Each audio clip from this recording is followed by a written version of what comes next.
अच्छा, अब before we start with our questions on section 242, एक बार जो हमारे ये रिवीजन नोट्स हैं इसके अंदर 242 के बारे में क्या लिखा है उसको एक बार गो थ्रू कर लेते हैं और उसके बाद हम क्वेश्चंस देखेंगे। तो section 242 power of tribunal on any application under section 241 tribunal is of opinion that affair of company conducted in a manner, जो ऑपरेशन के केसेस थे, and there is a just and equitable ground, ये बहुत important line है, as it is लिखनी है, just an equitable ground for winding up of company, then tribunal will make such order as it think fit to bring an end to matters complained of। तो ये तो आपको मतलब cut copy paste लिखना ही लिखना है, इसके अलावा फिर जो भी मैटर होगा उसके अकॉर्डिंगली आप अपना आगे आंसर देंगे। तो कुछ एक मैटर्स जो रिपीटेडली एग्जाम में आ रहे हैं जिनके ऊपर क्वेश्चंस, वो क्या क्या है। ट्राइब्यूनल में order for purchase of share of any member by company by other member of company at a fair price in case of deadlock. ठीक है, इससे रिलेटेड केस है Yashovardhan Saboo versus Groz Beckert Saboo limited. Further if both group fail to buy each other tribunal में order winding up, ये इसका केस है Kishan Lal Ahuja versus Suresh Kumar Ahuja. Right, तो साबू और आहूजा ये दो वर्ड आपको याद रखने हैं, साबू और आहूजा। उसके बाद regulation of conduct of affair of company by appointment of some independent person as director. ठीक है, बाकी प्रिंटेड नोट्स से पढ़ो और ये क्वेश्चन 14 से 17 देखो। तो देखते हैं क्वेश्चन 14 से 17। चलिए पहला क्वेश्चन देखते हैं। 60% share of Indo French limited are held by French group and balance by Indian group. As per articles both group had equal managerial power, both group had equal managerial power. तो इसका मतलब कोई इसमें majority minority जैसा मेरे को नहीं दिख रहा पावर के मामले में, कंपनी चलाने के मामले में। The relationship between two group बेकार हो गए and the operation of the company reached a deadlock. ठीक है, the Indian group approached the tribunal for action against French group for operation. वाह जबरदस्ती, अभी फ्रेंच ग्रुप ने क्या तंग किया इनको, डेढ़ होशियार। Based on this fact, you are required to decide with reference to the provision of Company Act or decided case law the following issue: whether the contention of oppression against French group by Indian group is tenable. No, not tenable. ठीक है, not valid. What are the power of tribunal in this regard? तो tribunal की जो power है अभी हमने पढ़े थे अपने रिविजनरी नोट्स में, वही है।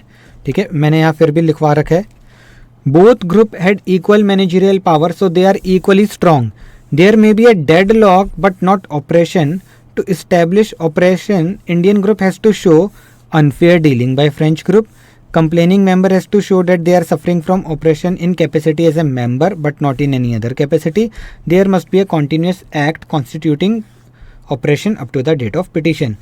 तो ये जो तीन लाइनें हैं आप अगर ध्यान दें तो अगेन वही जो स्टडी मटेरियल में हमने यहाँ पढ़ा था स्टार्टिंग में,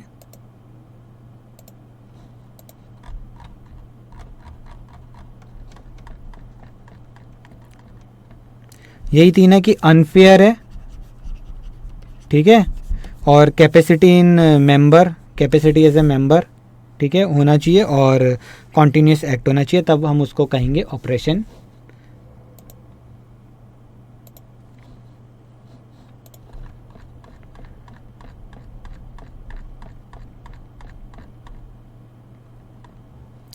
So by citing reason of deadlock, contention of Indian group that French group is acting in an oppressive manner is not tenable.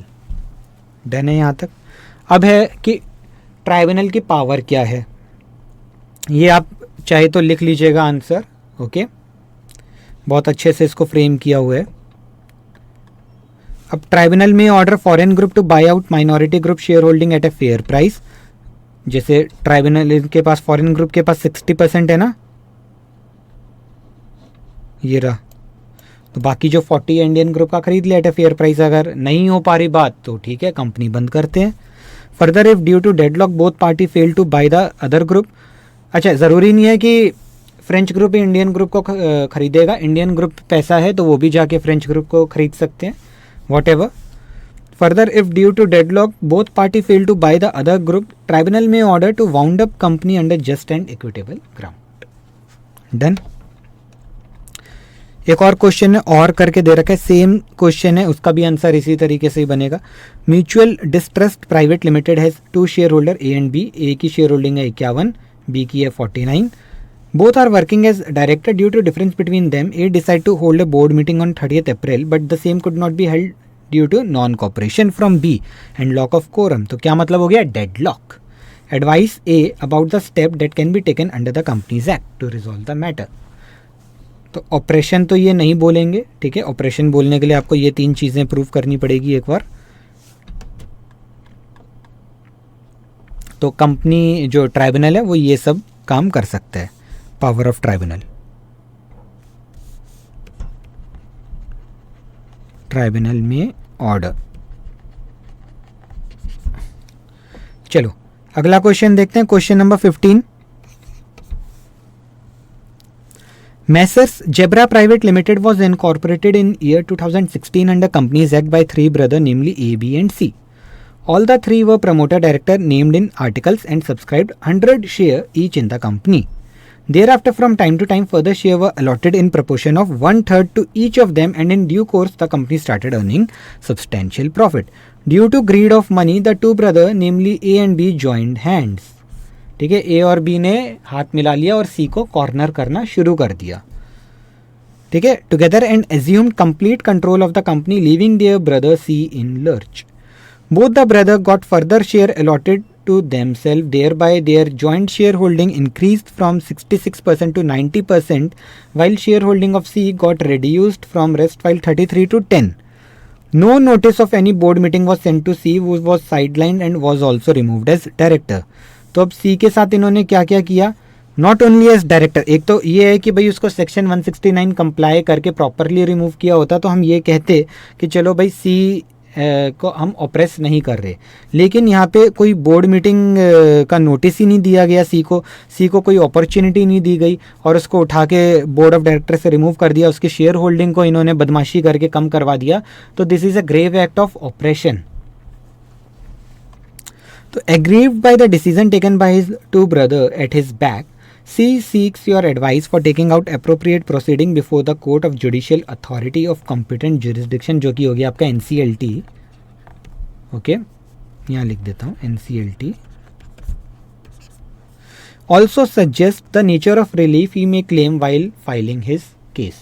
ठीक है, तो रिलीफ क्या क्या ले सकता है? एक तो बोलेगा कि भाई ये जो शेयर होल्डिंग इन्होंने फालतू अपने ले ही है उसको कैंसिल करो. ठीक है, फिर वो खुद एमडी बनेगा ताकि उसको कुछ पावर मिले, क्योंकि उसको तो पावरलेस कर दिया उसके दोनों भाइयों ने मिलके.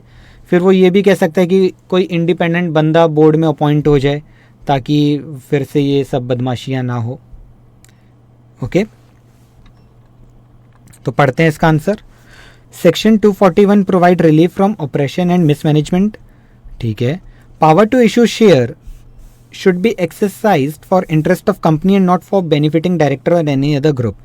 Act of issue of further share by director of company for purpose of increasing voting strength by increasing holding of one group when there is no need of fund amounts to operation. ठीक है, ये बहुत अच्छी लाइनें हैं.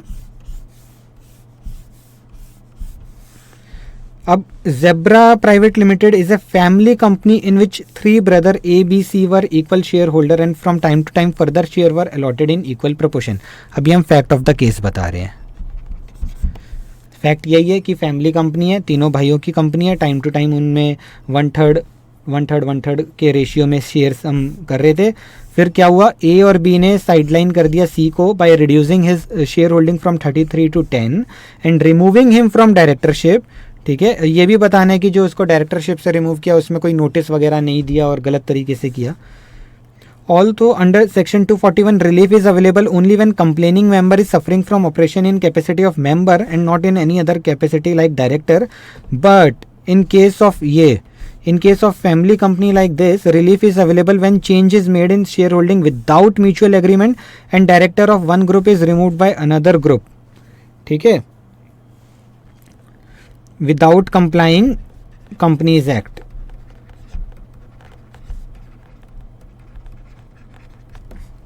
So C is advised to make an application to tribunal under section 241 for claiming relief under oppression.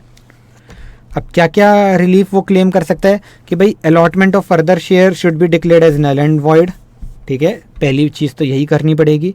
Removal of C as director should be declared as null and void, हाँ भाई उसकी डायरेक्टरशिप उसको वापस दो. फिर reconstitution of board of director, ताकि वापस से ऐसा एक तरफा डिसीजन ना लिया जाए. Reconstitution of board of director as tribunal में think fit by appointing some independent person as board on board, ठीक है. और appointment of C as MD of company having substantial power of management. ऐसा हम इसलिए कह रहे हैं बिकॉज हमने देखा है पास्ट में ए और बी ने मिलकर उसको कॉर्नर किया था, तो अब हम थोड़ा सी को भी पावर देना चाहते हैं, इसलिए सी ये डिमांड कर सकते हैं. मिले ना मिले वो ट्राइब्यूनल के ऊपर डिपेंड करते हैं. ऑल राइट, तो ये एक भी बहुत अच्छा मॉडल आंसर है. इस तरह से कोई family company type of question आए आपके पास, आता रहता है इस तरह का क्वेश्चन एग्जाम में, तो अकॉर्डिंगली आपको आंसर लिखना है, ठीक है. इसलिए मैं कह रहा था जो आपका सेक्शन 242 और 243 है एज इट इज़, इसके जो प्रोविजंस है आप मतलब कट कॉपी पेस्ट वाली चीज़ नहीं है, थोड़ा आपको अपना दिमाग लगा के चीज़ों को लिख के आना पड़ेगा. तो केस टू केस ये चीज़ें डिपेंड करती है, इसलिए मैंने आपको स्टडी मटेरियल से ना करा के उसके नोट्स बनवा के वो पढ़ा दिया. चलो अगला देखते हैं, question number 16. Messrs continuous conflict limited is a company controlled by 2 family group. Again family group का क्वेश्चन है. The first family group has 4 director ABCD on the board of directors. The second family group has 2 representative X and Y. Because of internal family trouble, the first group, by virtue of its majority shareholding, removed both X and Y as director of the company. अभी क्या किया है, बस X और Y को as a director ही remove किया है ना, और तो कुछ नहीं किया. Aggrieved by this action, the second group is planning to move an application before the tribunal. You have been approached for advice as to the eligibility restriction regarding filing the application and the chances of getting the relief from tribunal. Assuming that there is no other material on record in support of oppression on the majority group. तो नहीं, कुछ नहीं कर सकते. अब जो second family group है वो कुछ नहीं कर सकता, क्योंकि जो इनको रिमूव किया गया है ये इन्होंने अपनी मेजॉरिटी शेयर होल्डिंग के दम पे रिमूव किया है, ठीक है. And obviously by complying companies act किया होगा, ठीक है.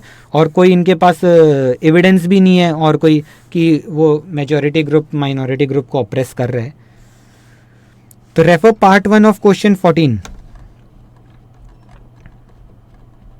तो यही आप लिख के आएंगे एज इट इज कि भाई ऑप्रेस करने के लिए ये सारी चीज़ें होनी चाहिए, अनफेयर डीलिंग होनी चाहिए, और जो ऑपरेशन है that should be in capacity as a member, there must be a continuous act. Just आपके डायरेक्टर हटा दिए ये थोड़ी ऑपरेशन होते हैं. उसके बाद आपको क्या लिखना है, हाँ मेंबर ट्राइब्यूनल को अप्लाई करना चाहते हैं तो बेशक करें. मेंबर ट्राइब्यूनल को अप्लाई करेंगे उसके लिए कंडीशन फुलफिल करनी है, 100 या 1/10 of total number of member या 1/10 ऑफ कैपिटल. अगर ये कंडीशंस मतलब सेक्शन 244 वाली जो आपकी कंडीशंस हैं वो अगर आप कंप्लाई कर रहे हो तो भले ही आप जाओ ट्राइब्यूनल में, लेकिन होगा कुछ नहीं ये सब चीज़ों के ऊपर. तो हमने लिखा there is no material on record in support of oppression on minority, therefore relief from tribunal can not be complaint. आपको जाना है जाओ, लेकिन ट्राइब्यूनल से रिलीफ नहीं मिलेगा इन पर्टिकुलर चीज़ों पे, ठीक है. चलिए अगला क्वेश्चन देखते हैं. ये क्वेश्चन आपका मॉक टेस्ट में आया हुआ था और ये रीसेंट एक केस हुआ था, Vikram Bakshi and others versus Connaught Plaza restaurant. ये मैकडोनल्ड का केस है, ठीक है. अगर आपको ध्यान हो अभी मतलब कुछ टाइम पहले मैकडोनल्ड के सारे फ्रेंचाइजी आउटलेट्स इधर नॉर्थ इंडिया के बंद हो गए थे, वो बिकॉज ऑफ दिस डिस्प्यूट. तो ये डिस्प्यूट में क्या हुआ था कि ये विक्रम बख्शी MD थे कंपनी के, ठीक है. और ये जो CPRL है कंपनी, इस कंपनी के MD थे, ओके. और इस कंपनी के पास सारी फ्रेंचाइजी थी नॉर्थ इंडिया की, आई थिंक मैकडोनल्ड की. तो इस कंपनी ने इनको बोला कि अब आप अपने शेयर्स बेच दो हमको और कंपनी से निकल जाओ. तो इन्होंने बोला ठीक है ख़रीद लो. तो लेट से $5 मिलियन की बात हो रही होगी, ये बोले $5 मिलियन देंगे, ये बोले हम $100 मिलियन चाहिए मेरे को, तो ठीक है. तो डिस्प्यूट हो गया, फिर विक्रम बख्शी को ज़बरदस्ती निकाल दिया, तो इसलिए वो सारे एक बार रेस्टोरेंट बंद हो गए। तो रेस्टोरेंट बंद होने से क्या हुआ, पूरी सप्लाई चेन पे इफेक्ट आ गया, इतने सारे उनके एम्प्लॉयज़ हैं, उनकी एम्प्लॉयमेंट पे खतरा हो गया। ठीक है, तो ये मैटर बन गया पब्लिक इंटरेस्ट का। ठीक है, तो इसलिए फिर इसको ट्राइब्यूनल में ये केस गया फॉर ऑपरेशन के उसमें, और इस पर फिर डिसीजंस आए। तो सिमिलरली ये क्वेश्चन यहाँ दिया गया है, Mr. B. Dutt is the MD of Food Plaza Restaurant Private Limited. FPRPL was incorporated in furtherance of a joint venture agreement between Mr. B. Dutt and Jack India Private Limited in 2017, both having 50% of equal share in the said company. FPRPL was to be governed by the terms and conditions set out in the MOA and its AOA. ठीक है, JIPL held the board meeting without giving prior notice to Mr. B. Dutt, took decision to remove Mr. B. Dutt with an allegation of mismanagement of funds.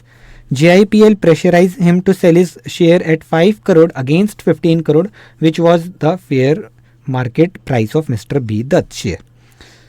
Advice whether Mr. B. Dutt has right to claim any relief. Yes, he has right, and would be succeeded in obtaining relief from tribunal on the ground of oppression by JIPL. Okay, अब right कैसे, उसको जो एमडीशिप से हटाया गया वो irregular तरीके से, मतलब उसको कोई प्रायर नोटिस नहीं दिया गया, उसको कोई अपॉर्चुनिटी ऑफ बीइंग हर्ड नहीं दी गई, उस पर बस एक एलिगेशन लगा दिया आपने फंड्स का मिसमैनेजमेंट किया, बट उसको कोई अपॉर्चुनिटी नहीं गई कि वो उसको प्रूव करे, रॉन्ग प्रूव करे कि भाई उसने ऐसा कुछ भी गलत काम नहीं किया।